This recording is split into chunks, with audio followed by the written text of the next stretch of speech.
नमस्कार दोस्तों, आप सभी को मैंने अपने पिछले वीडियो में इंडियन पॉलिटिकल पार्टीज़ के बारे में बताया था और मुझे आशा है कि आप सभी को वो पसंद आया होगा। और आपने यदि वो वीडियो नहीं देखा है तो मेरे इस चैनल पर जाकर इस वीडियो को देख सकते हैं, जिसमें मैंने इंडियन पॉलिटिकल पार्टीज़ के बारे में बताया है। और यदि आप इस चैनल पर पहली बार आए हैं तो प्लीज़ प्लीज़ प्लीज़ प्लीज़ इस चैनल को सब्सक्राइब कर लीजिए और लाइक शेयर कमेंट ज़रूर कीजिए। तो चलिए दोस्तों शुरू करते हैं। आज हम बात करेंगे जम्मू कश्मीर के इतिहास के बारे में। दोस्तों, जम्मू कश्मीर का जिक्र सबसे पहले हिंदुओं के शासनकाल का मिलता है, यानी कि जहां आज जम्मू कश्मीर है वहां पर किसी वक्त हिंदू शाही किंगडम हुआ करता था। और उस वक्त इस्लाम का उदय नहीं हुआ था। तकरीबन छठी 7वीं शताब्दी में इस्लाम आया और इस्लाम में जो खलीफा थे, जो प्रॉफिट मोहम्मद की मृत्यु के बाद खलीफा बने थे, उन्होंने अपने राज्य का विस्तार करते करते इतना विस्तार कर दिया कि वह सिंध तक आ पहुँचे। उन्होंने सिंध के राजा को हराया और अपने राज्य को स्थापित किया।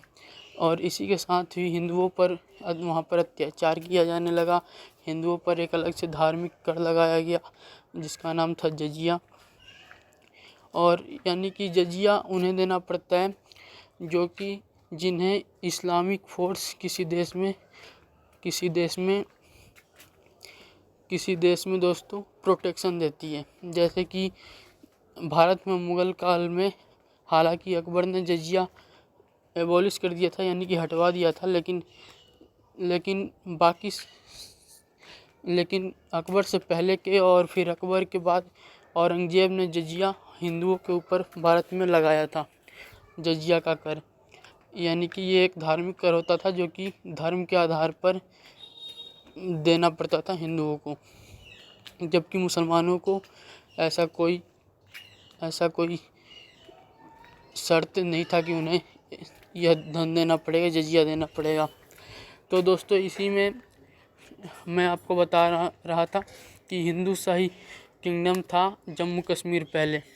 जब शुरू में जब तक जो पश्चिमी इतिहासकार है वो सेंचुरी को यानी कि ईसा मसीह के जन्म से गिनते हैं वर्ष को। उस हिसाब से 600 कुछ सन में इस्लाम का उदय हुआ और इस्लाम में प्रॉफिट मोहम्मद के बाद उनके खलीफाओं ने अपने ज़मीन का यानी कि अपने राज्य का विस्तार किया, जो कि सिंध तक हो गया था।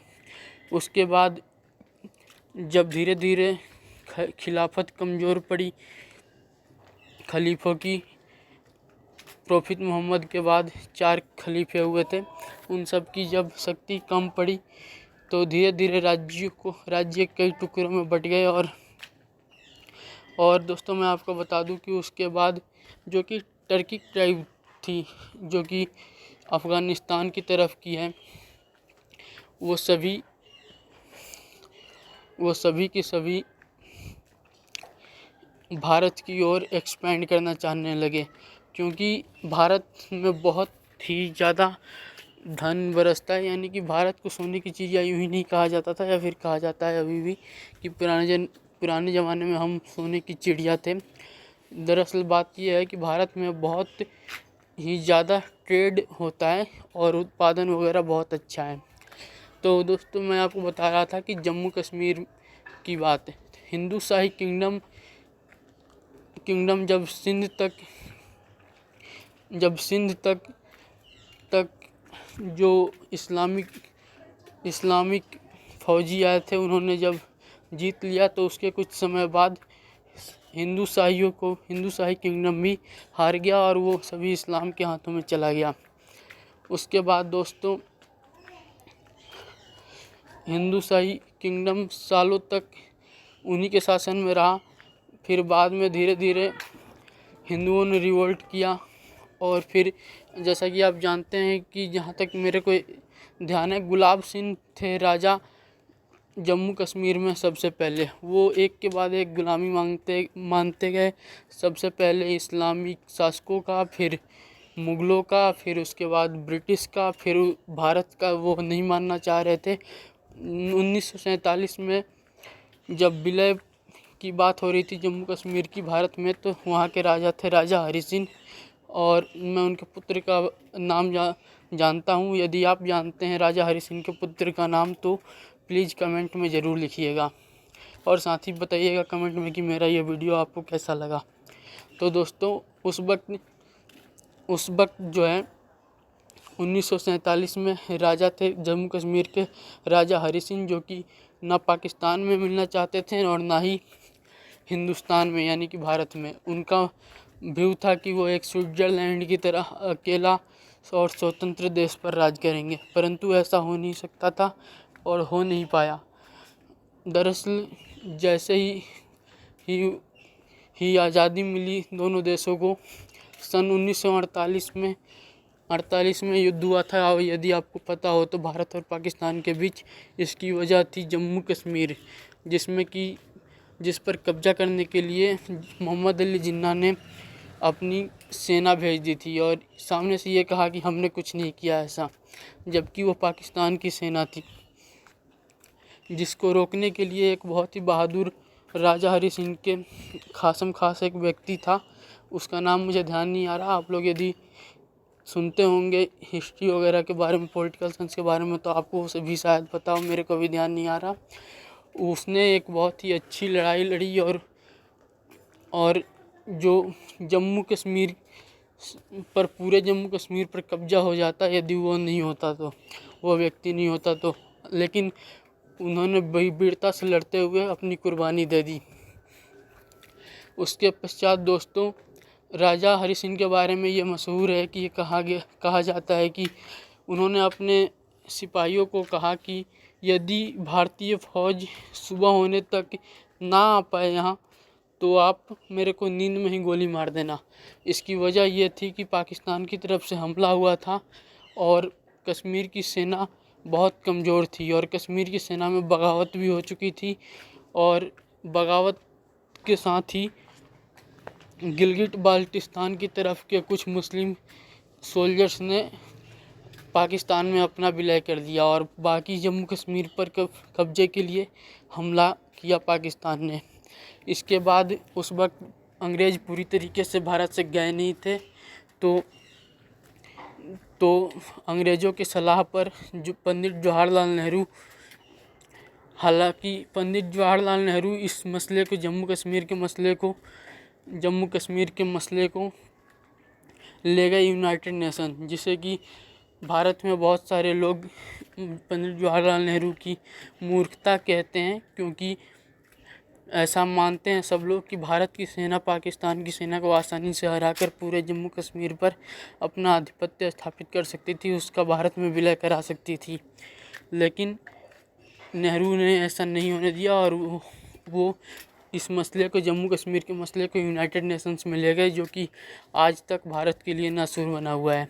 और मैं आपको बता दूं कि जम्मू कश्मीर का जितना भी भाग अभी भारत में मौजूद है, उसमें सबसे बड़ा हाथ सरदार पटेल का था, क्योंकि उन्होंने ही बड़ी मुश्किल से अपनी सेना को, जवाहरलाल नेहरू को मनाकर जम्मू कश्मीर पर लड़ाई के लिए भेजा था, ताकि जम्मू कश्मीर पाकिस्तान के हाथ न जाए। तो दोस्तों ये थी कहानी जम्मू कश्मीर की। और साथ ही मैं बता दूं कि सन 1962 की लड़ाई जब हुई थी चाइना और हमारे देश भारत के बीच, तो चाइना ने अरुणाचल के कुछ भाग और जम्मू कश्मीर के कुछ भाग पर कब्जा किया था, यानी कि लद्दाख के कुछ भाग पर कब्जा किया था, जिसे कि आज हम अक्साई चीन कहते हैं, और आज तक चीन का उस पर कब्जा बरकरार है। यह भी जम्मू कश्मीर के इतिहास में एक काला धब्बा है भारतीयों के लिए।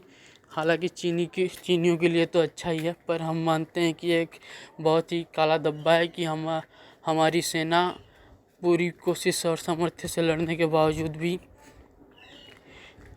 लद्दाख यानी कि लद्दाख के कुछ भाग अक्साई चीन को भारत में एकजुट नहीं रख पाई।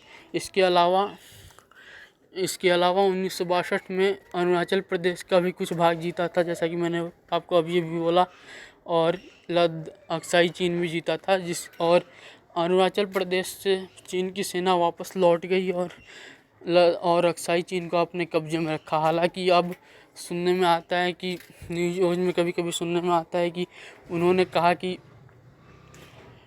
कहा कि देखिए आप हमसे अक्साई चीन ले लीजिए और अरुणाचल प्रदेश दे दीजिए।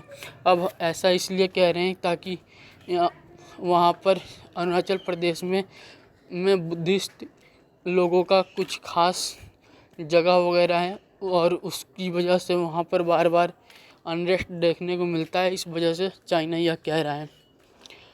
तो दोस्तों, मैंने आपको जम्मू कश्मीर का इतिहास बताया। यदि आपको ये पसंद आया हो तो प्लीज़ मेरे इस चैनल को सब्सक्राइब कर लीजिए। प्लीज़ सब्सक्राइब कर लीजिए और सपोर्ट कीजिए, ताकि कम से कम जल्द से जल्द हमारे सब्सक्राइबर्स हो जाएं, ताकि यह चैनल मोनेटाइज हो और मैं आपके और भी अच्छे तरीके से इक्विप्ड होकर आपको जानकारी दे सकूं, आपका ज्ञानवर्धन कर सकूं। तो चलिए दोस्तों, इसी के साथ थैंक यू, धन्यवाद।